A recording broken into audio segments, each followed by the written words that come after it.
So we said that there's an importance of preaching. We saw in 1 Corinthians chapter 1 that Paul said, I came not to baptize, but to preach the gospel.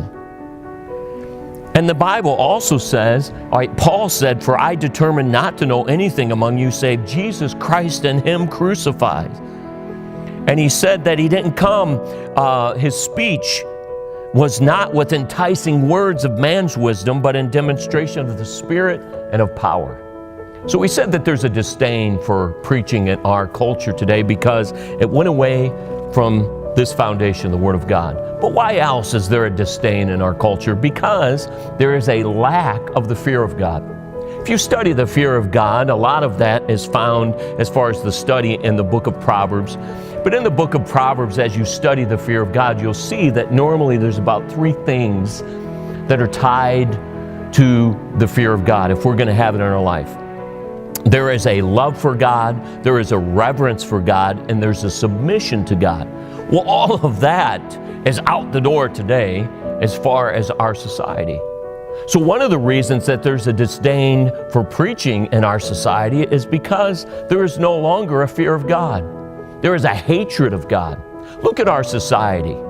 Where do we see a hatred of God? We see it every day in our media. We see the state of New York deciding that basically, almost when a baby comes out of the womb, it's okay to kill it.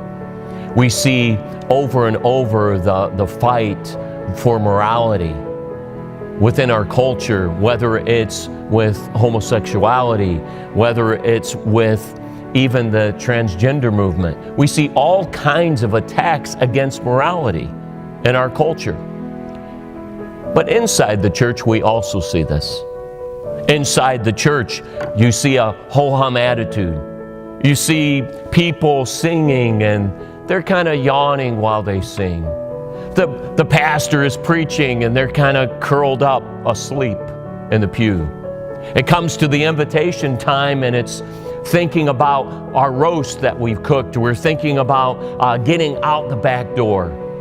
You see, outside the church and inside the church, what we have found is that there is no longer a fear of God.